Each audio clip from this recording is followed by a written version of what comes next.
Mark Friedman has a purpose.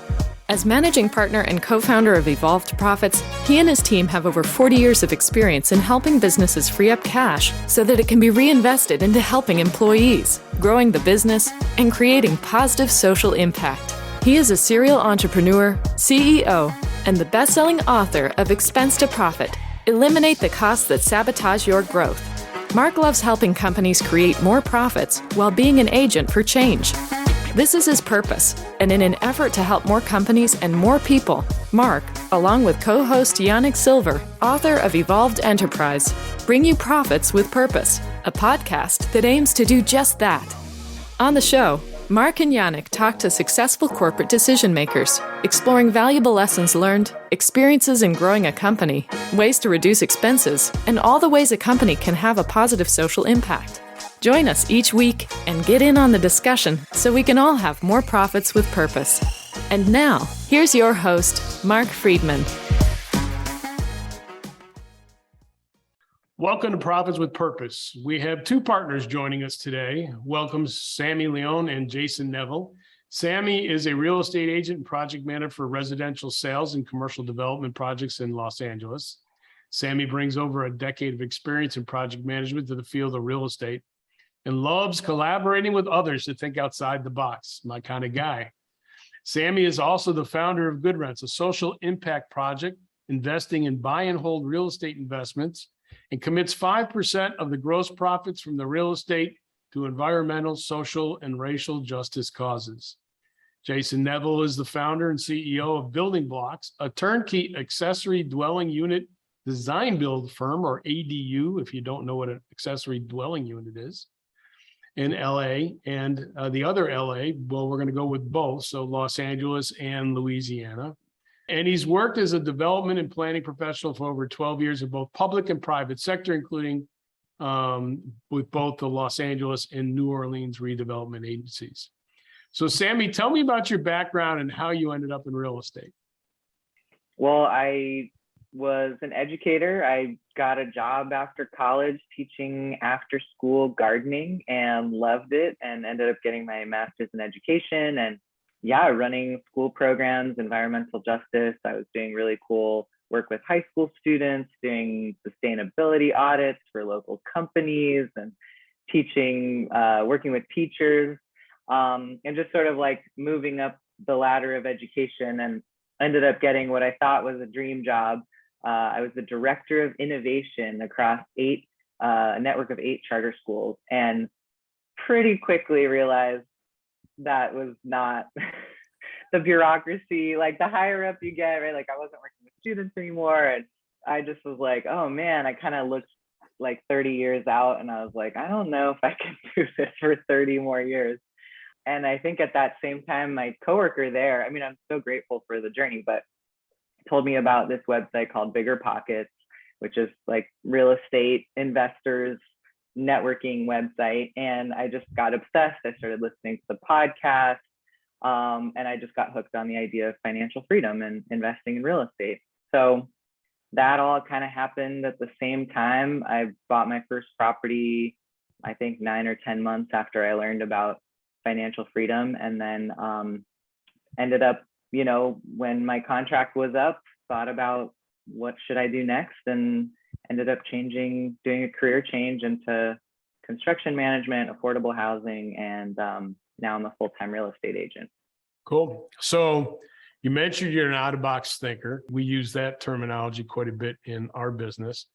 And it really relates back to something that a very famous and intelligent individual said. His name was Albert Einstein. And he said, you can't solve problems by using the same kind of thinking you used when you created them. And so that's our main tagline for, how we think about solving problems for clients. And apparently you're in the same wavelength. So being that out of the box thinker, where did that perspective come from? And was this always really part of you, or is it something that you were enlightened to when you started to look at real estate? I think, working with young people we were doing out of the box stuff already. We ran a program called Green Ambassadors. The students were just like doing things that other high school students don't necessarily have access to or do, like being out in the community, really, really engaging in a different way. And we were hosting events like hacking the curriculum, like really thinking about putting teachers and students and parents and community members together to create curriculum. So I feel really lucky. Like everything I was doing in education felt very out of the box, but we didn't really have much of a template. We were just kind of making it up. The thing that's been really cool about real estate is it's actually not very complicated. No offense to anybody who it's like, there's kind of an easy formula, right? Like you buy real estate, you renovate it, you rent it out, you develop, refinance, like all of these things are pretty basic once you learn the language. And it's been very cool to have a template of like what everybody else is doing in real estate and then just sort of put a twist on it. It's been fun to experiment with something that already has a pretty established template.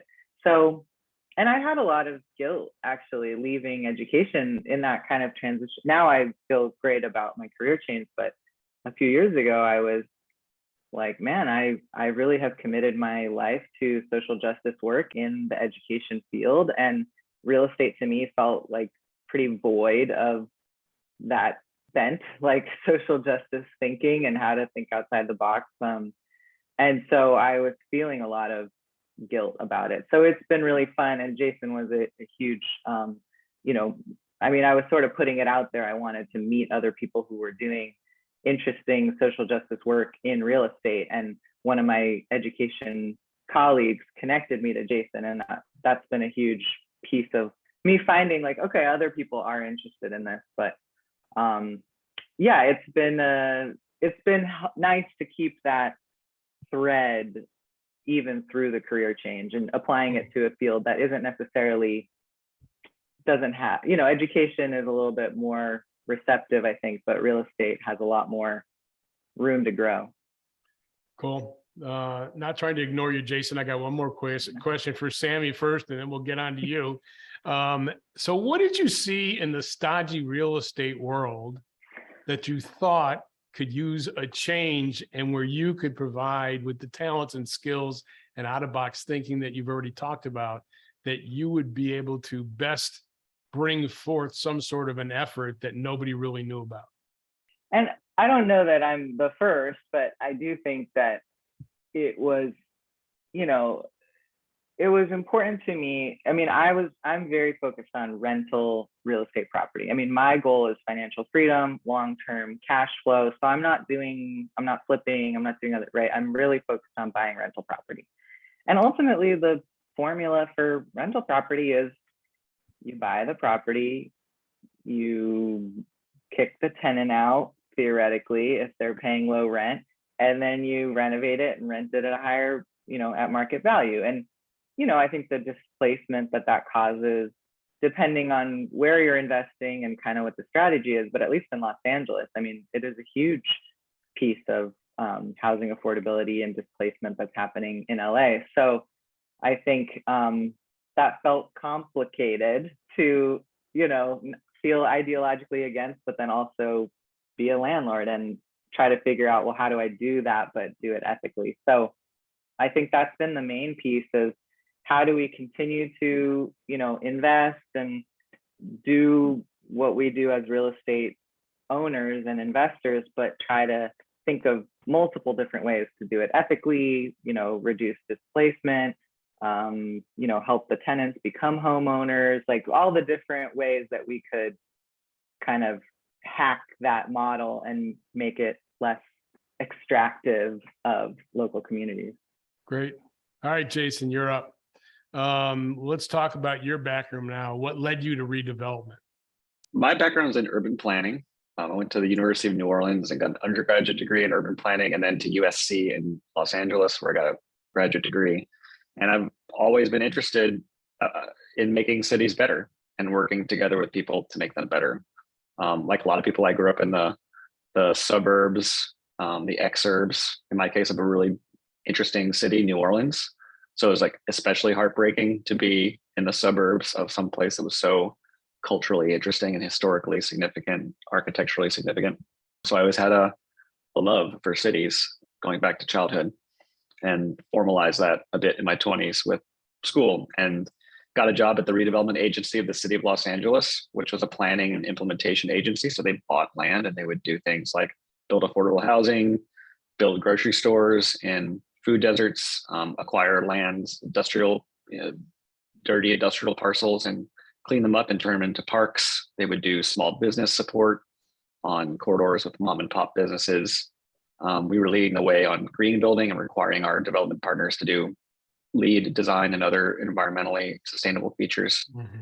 So that's how I cut my teeth, was at the CRA, which was dissolved by the governor of California in 2012. Then I worked at the redevelopment agency in my hometown, New Orleans. At this point, I hadn't done any private real estate development, but got into the what you could call single family renovation business in New Orleans in the mid 2010s, which was still essentially post Katrina. There was a lot of blighted structures. Me and some buddies bought one that went well. We renovated it, sold it, and did a couple more. And so today we've done about 15 units in New Orleans. We're doing about 1 or 2 a year for the past decade. That's a little bit of a side hustle, but it did get me interested in and experienced in single family scaled development. I went back to LA after a few years because I missed LA.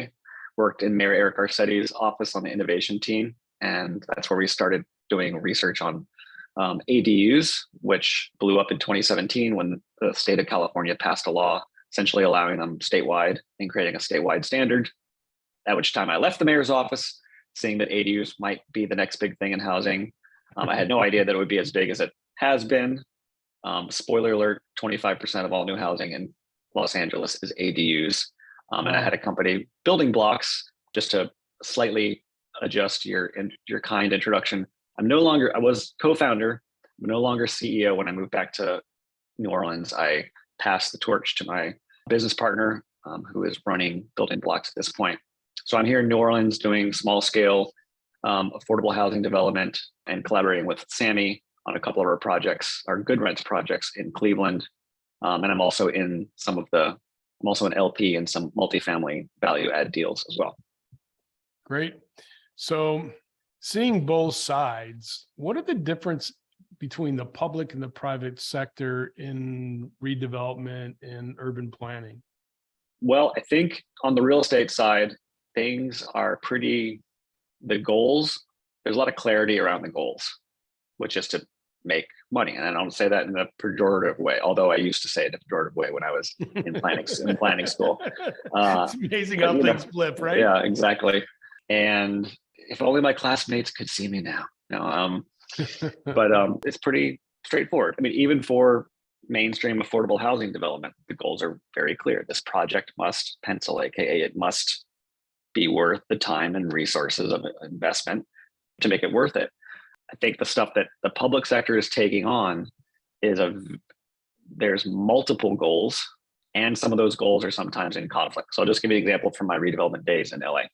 If we were doing a project, we had a goal to take a property that might be blighted and put it back into commerce. We had a goal of structuring the deal so that it was attractive enough to our real estate partners who were doing the actual work to make it financially attractive to them. We wanted to involve the local community in decision-making around design and around what kind of tenants might be in the ground floor. We wanted to size the units based on input from the community about, should it be 3 bedrooms or should it be studios? What is the affordability level that makes most sense given the income of this community? How do we provide jobs for local hire and hard to employ populations and get them in on some of these construction jobs, and in some cases, even some of these permanent jobs? How do we build to the highest standards of environmental sustainability? So in my opinion, you can't really do a good job of building the most sustainable project that's ever been built and hiring people who have never worked construction jobs before and putting them in an apprenticeship program and involving the community in every detail about the unit size and have your ideal tenant move into the ground floor and provide returns to the developer that are attractive enough to make it happen. So there's just a tension between lots of things in the public sector. And that is in part why, correctly, people point to some of its, things don't always happen as fast as they might in the private sector. Sometimes because of management things, but even if in the best managed cities, the goals are varied and sometimes competing, and that it makes it more. I'm more interested in those kinds of things, and I would say that to Sammy's point, we've taken something that's fairly cut and dry, at least in terms of what the goal is, and expanded it by a degree or two. And I'll just touch on them briefly, which is we want to provide value to the tenants who are our tenants in our single family homes that we own. And we want to provide opportunities for investors to do the game a little bit differently and have more of an impact with their dollars. Cool. So now let's go back to something you already mentioned, which is about the ADUs. What got you interested there? Is it just because of your schooling and where your mindset was, or was it that property owners can build on their property to be able to generate additional income? I mean, obviously, as you mentioned, you had started this before it became, the thing to do, I guess. But we know LA is a very expensive city to live in. And so these ADUs provide, hopefully, if people are doing them logically, intelligently, and fairly, they're providing opportunity for people who would not normally be able to live in certain communities with the opportunity to be able to live in those communities. Am I missing something? No, that's all right. I mean, it's, like anything that takes off, it's sort of the right time, the right place. There are a lot of homeowners in LA who had built up hundreds of thousands of dollars in equity over the past decade, and they had capital to deploy. The rules were scattershot and frankly, discouraging of ADUs in most cities until state law came out and trumped all local ordinances to clear the path. There's a housing crisis, of course. In places like Los Angeles, there's lots of houses with garages. Half the ADUs are garage conversions. Those aren't the sexy ones that you'll see in architecture magazines, but that's where the production is happening. There's a lot of people, especially immigrants in Los Angeles, with construction skills that know how to do single family and 1 or 2 story wood frame construction. So you've got the labor force ready to go. So you've got capital, you've got labor, you've got deregulation essentially of it, and it all came together and has increased ADUs in Los Angeles by 7,000% in 3 years. So for me, it got more interesting to me as ADUs became this phenomenon. So, but at the time I wasn't particularly interested in ADUs as much as I was interested in getting a foothold in LA real estate development. And as a non-capital intensive dude with limited capital access, building ADUs was my only entree into LA real estate development. And that's what got me into it. Plus my background in New Orleans with doing single family. So I felt very comfortable working on a construction site and financing projects at a single unit level. That was sort of the genesis. But really what I wanted to do was build my way up to bigger projects. And I've had a chance to do that and with Sammy on Bungalow Court project in LA, which we can talk about. And then here in New Orleans, I'm looking to build the first small multifamily affordable project, which there's a new rule in New Orleans, which is if you want a parcel that's zoned for only 2 units, you can build 4 units if you set one of those aside as affordable. So I'm partnering with an architect and some of my development partners here to identify sites to roll that out. So that'll be my first 4plex. Cool. Really cool. So I got a couple more questions and we'll bring Sammy back in. So what was your biggest challenge starting a business coming from the public sector going to the private sector? Well, that's a good question. And I can take a moment to give a little hat tip to my former boss and team, Amanda Daflos. I was on the mayor's innovation team. It was funded by Bloomberg Philanthropies, and it was sort of an in-house management consulting team for the mayor, and the mayor get to pick whatever issue he or she wants. So improving 911 call response times or creating a business portal to help small businesses. And in our case, he wanted us to focus on ways that we could increase housing production. We wound up landing on ADUs and doing a couple of pilot projects. So I was I still am, I think Sammy might agree, still a bit of a mad scientist, urban planning guy with, ideas and fluttering all around. I really was able to learn more systematic, methodical, entrepreneurial approach to problem solving on the innovation team. And that really gave me the tools and the confidence, I guess you could say, to go out and start a business. So at the time, we're the only company that was only ADUs, and we did the design, the permitting, and the construction all under one roof. So we provided value to the homeowners because we were the only company that they would need to work with. And that was really helpful, I think, to a lot of homeowners because ADUs are the only type of housing out there where the developer is a homeowner. So they've never done it before. They need concierge services that can take them all the way through. And that was the value that we provided. Cool. So I guess, is there anybody else out there kind of doing what you're doing in New Orleans, or are you kind of like the one man band, so to speak? But I mean, because most of the projects you see are not a single like fourplex unit. They're mostly, where they're gathering large parcels of land and then multiplying that times, however many, 20, 30, 40 times in size. Yeah, no one's really focused on small scale affordable housing. That's something Sammy and I have both been thinking a lot about. And from a regulatory point of view, it has been difficult. From a financing point of view, most of the affordable housing developers are doing multi-family projects where they can get more bang for their buck. I'm very interested in small scale, sort of missing middle affordability solutions. I don't think there's that many people working in that space. And my thing is, and this is why I love collaborating with Sammy on GoodRents, it's like I like to go do proof of concept projects, and I'm not necessarily interested whether it be ADUs or the model we're doing in GoodRents necessarily in doing that over and over again for a decade. I'd like to go in, do some cool projects with partners that I love working with, clear the way, and let the market come behind us to scale things up. And I kind of want to move on and demonstrate other possibilities elsewhere. Find something new and different, huh? Pretty cool. So, Sammy, what made you really start thinking about making a positive social impact outside of your educational experience? I mean, I didn't. I wanted, just to put it bluntly, the way Jason is, I was like, oh, I want to make money. I didn't work in the public sector in the same sort of like government way that Jason did, but I was in nonprofits. I had never worked for a for-profit before. I had never started a business before.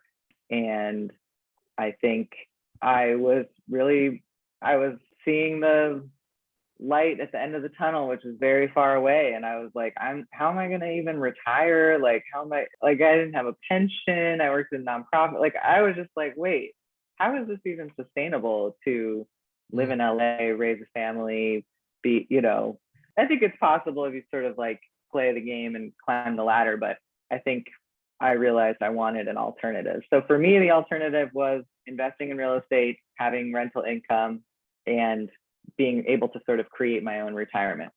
So I was not interested in social justice work, frankly, but I think I mentioned I was feeling, torn about like my commitment. What am I up to in life? And I think ultimately I did really just have to learn the whole new game. I mean, for me, this was a complete, Jason's got decades of experience in real estate and planning. I was just nothing. I just was a teacher who was like, oh, I'm going to buy a rental property.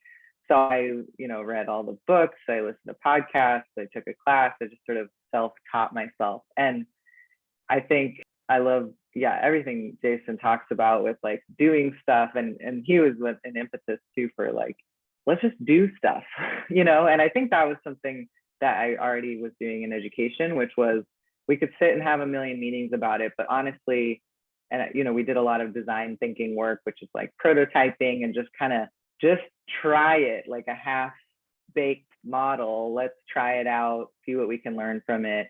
And I think that's what's been cool in this sort of small scale, right? We're not building like 100 units on a small scale, single family ADU.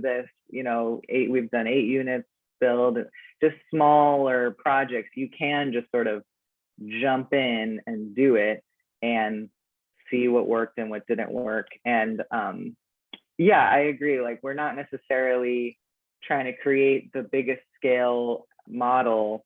It's more like let's experiment and then share. That's why we were interested in this podcast and just talking to other people. Like, hey, how can we meet other people who are doing it and just share ideas and say, this has worked, this hasn't worked, and let other people kind of take those and scale them. And we can move on to I think maybe we have a little bit of project ADD, but it's, but it's fun. It's like, okay, let's do it. Okay, that works.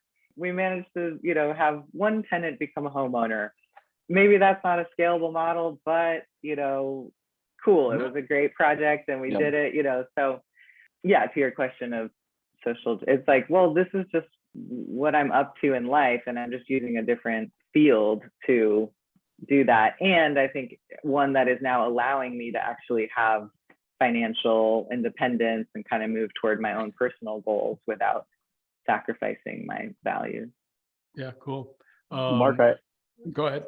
I'd love to talk for a few minutes about what the GoodRents model is and what exactly Sammy and I are doing, because it is different than anything that we've come across. And again, it's limited in scale, but it's big. It could be big as a concept. And we've been kind of alluding to it, but we haven't really given you and your listeners a breakdown of how it works. And I was just about to ask you. I was just about to ask you that. So you're right on time. Cool. You want me to take it, Sammy? Do you want to go for it? I go for it. Yeah. Okay. Well, when Sammy and I first met, I just also want to make a plug for the importance of partnerships. And Sammy and I love working together. And we love each other, and we have had a great collaboration and a great friendship. It's one of those people you meet and you feel like you've been friends for a long time, and you're instantly, working together and doing things that might take a year to like build up the level of trust to do what we did, which was fly to Cleveland and start buying single family houses with someone I barely knew. What made you choose? I mean, there's all these cities and you guys are nowhere near Cleveland. Right. You're on the opposite side of the country. Cleveland's a great place. We got clients over in that area. Why Cleveland? What was it about Cleveland that attracted you other than the Rock and Roll Hall of Fame? What was it about Cleveland? Sammy did a ton of research. So Cleveland had already been selected by the time I met Sammy. I'll give it to you, Sammy, but I'll just say headline: Sammy did a lot of due diligence and sort of market research nationwide to land on this particular market that would work best for what we're doing. I don't know if you want to talk about anything specific about that, Sammy.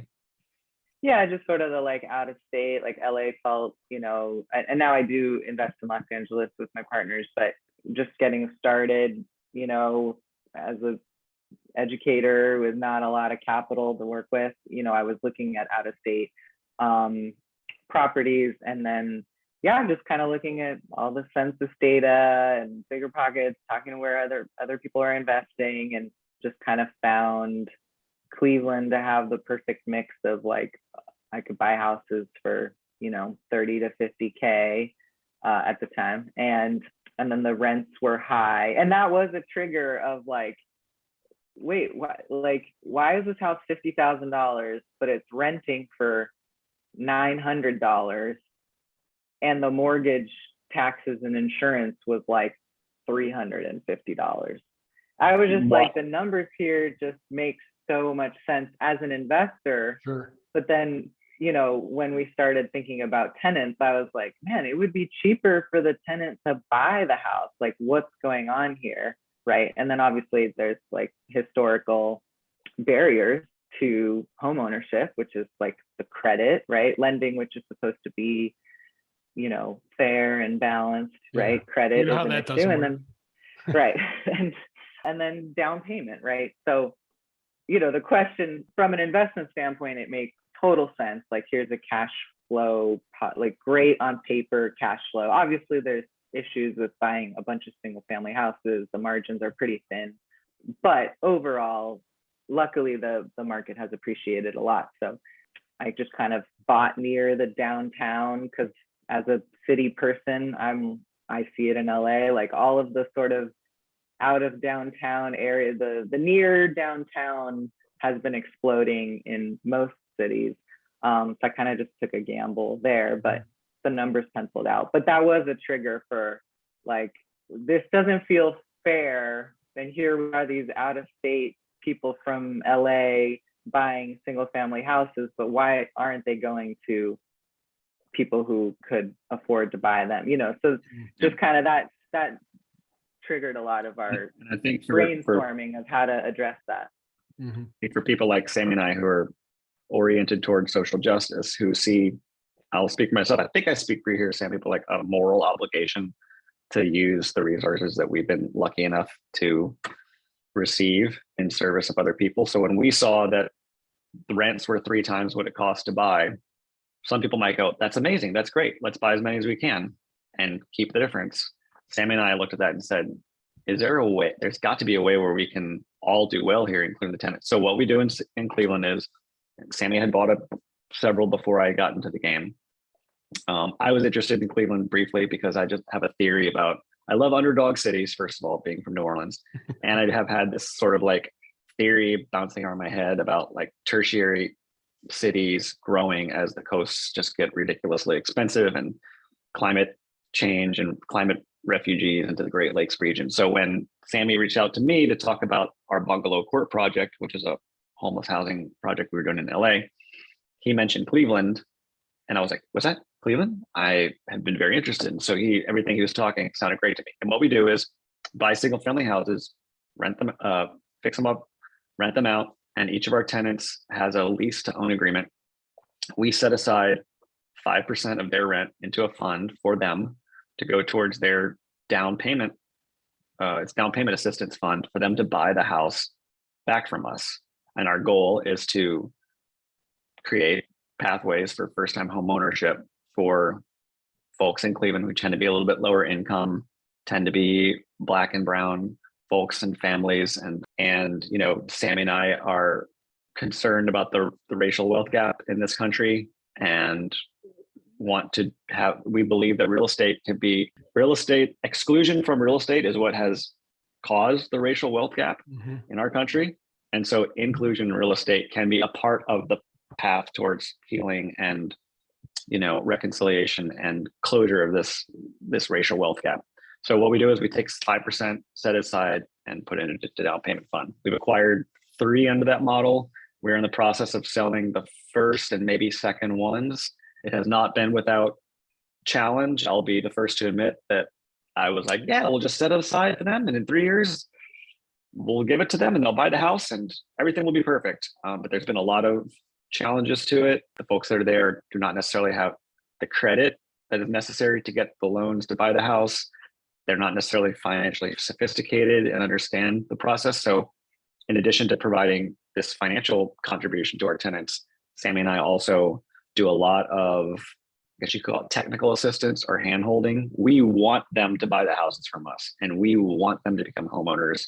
It's not just some option on the table. And if they take it, cool. And if they don't, we don't care. Like, do we need to increase our contribution from 5% to 6% to make it happen? Do we need to go write a letter? Do I need to sit down with the lenders, which we've done and had lots of one-on-one with the lenders to explain things and help our tenants get their financial ducks in a row? We have helped pay for credit counseling. Sammy and I have paid for, helped connect them to credit counseling services. So we have an activist mindset with this. We don't want to put anybody in a bad position. If they can't afford to do it or they don't want to do it, that's totally cool. But if they want to do it and they're on the edge, we want to do what we can to get them across the finish line and help them become homeowners. That's great. There may be, it's just an idea, it just came to mind, because, we know that financing, especially for the Black and brown population, is challenging at most because a lot of them don't do the things they need to do to have good credit scores. Not because they don't want to and not because they can't, they just don't know, as you've already illustrated, right? So maybe there's a way to put 2 things in place. Maybe there's a educational program at the local community college, which typically doesn't charge for that at night, where you can come and be financially educated. And the second one is there may be some private equity dollars that are out there that could possibly create a pool of assets for what you guys are trying to do. So those are just 2 things that come to mind for me right away. And because, our goal, Profits with Purpose, is we give back 5% of every client dollar that we take in. We give back to a charity that's important or a community civic project that's important to that client that we're trying to help. And so giving back to our community is the most important thing, right? Creating social impact is very important. And what you guys are doing are great. And I think GoodRents is a model that many people should take and find areas, because, obviously real estate, the one good thing about Cleveland, you chose Cleveland, probably the time that you did it was because of it being depressed economically. There were a lot of good opportunities where your risk for buying the property was not very high and made your model very successful. Yeah, I mean, I think the question is, and I would like to jump in and say there's been a concerted effort by the system to exclude Black and brown folks from home ownership, but it was not by accident. And so I think part of our responsibility is to not by accident really try to reverse that. And I think we could just be like, oh, well, our tenant doesn't have the credit. It's like, well, but that's the point. That's that's the impact of, intentional exclusion. So I think we have to intentionally change, the norm or whatever the status quo. So I think in terms of like scalability, obviously, is it scalable to like be on the phone with our tenants and like trying to, No. But ultimately, so, and I think back to our sort of conversation about design thinking, like public sector, I think I was very committed to not starting a nonprofit. I was just like, I am done with nonprofits.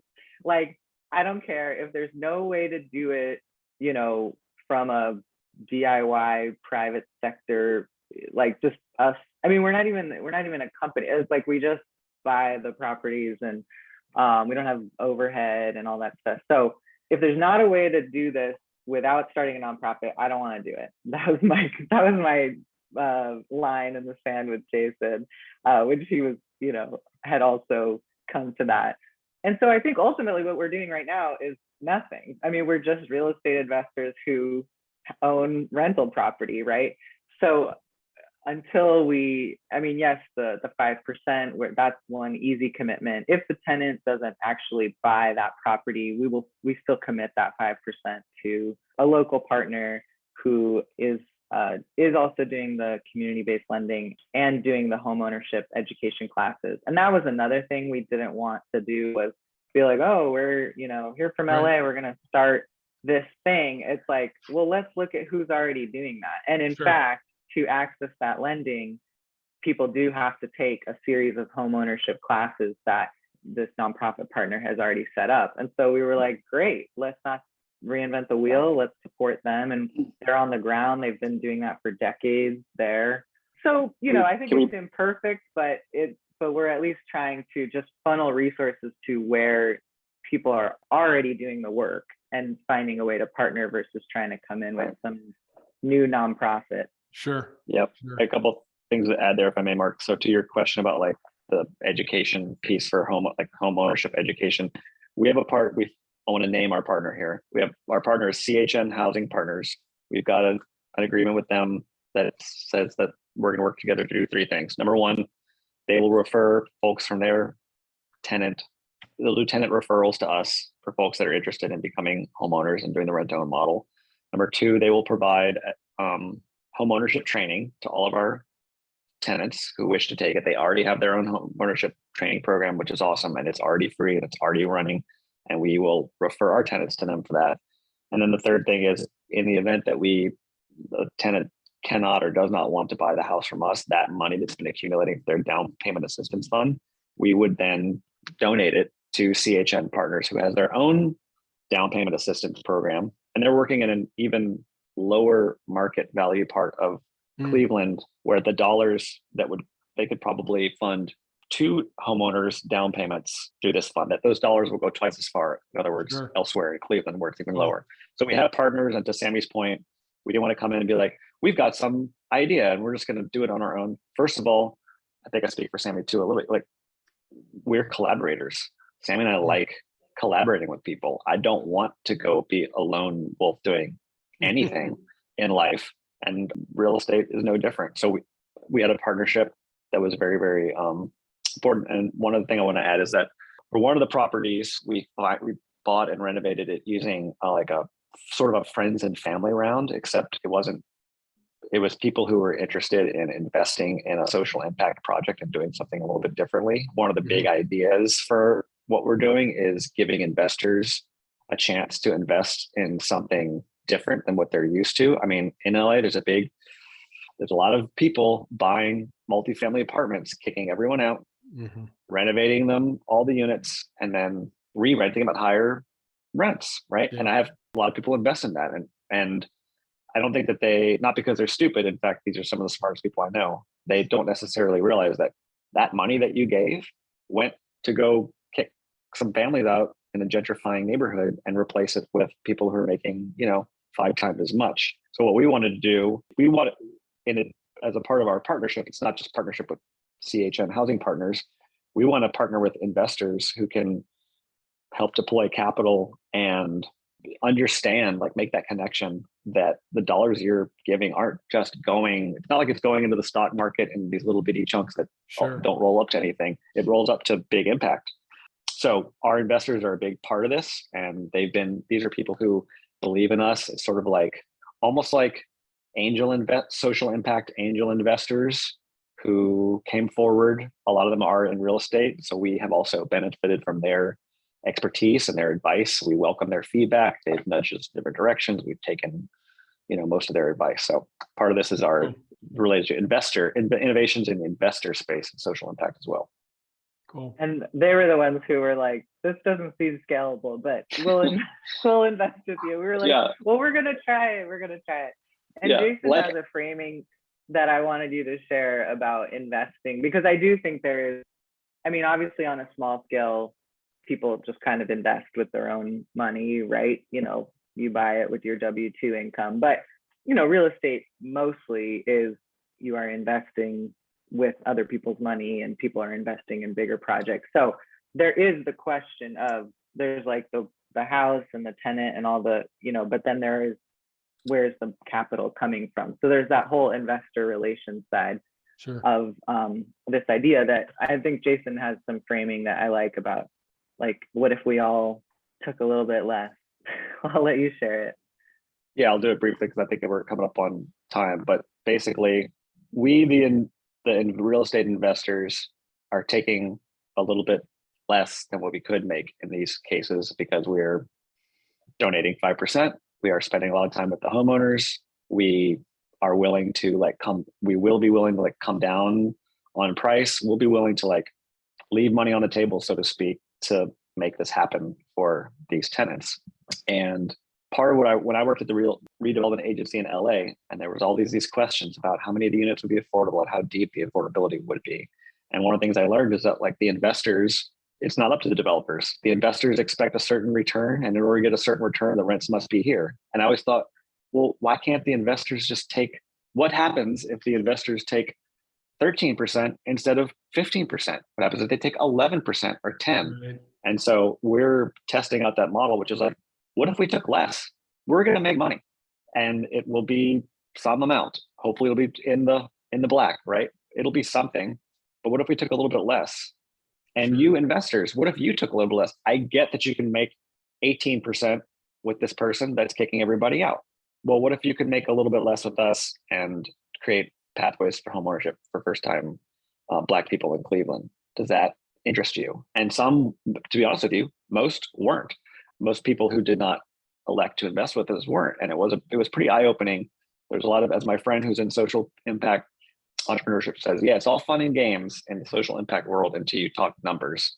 And everybody wants to make the same return they can make doing things the way they're being done right now. And the second you ask somebody to take less, there's crickets. And so we had a journey to find people that believed in our mission and wanted to do it this way. And we found a great crew of people. And I believe that there are more people out there. And a part of what Sammy and I are doing with GoodRents is, and why we're so happy to be on your podcast, Mark, is we want to let people know what we're doing, because we want to connect with other people that are doing something similar. I saw a really interesting TED talk by, his last name was Kavanaugh, and he has a company called Guerrilla Developers in Portland. And his talk was about what is enough? How much is enough? He's a developer, he doesn't have to charge that much in rent to make a decent return. So he's just not going to do it. He can afford to pay his staff more and still make a return. He has enough. And so whether you're calling it how much is enough, or you're saying what happens when we take a little bit less, like we're interested in things that recycle value into the project itself. One other change that we made at GoodRents was Sammy was originally setting aside money, revenues towards to donate to partners. And so we said, but what if there's a way to recycle the value created in each of our projects back into that specific project, right? So that it's internal to it.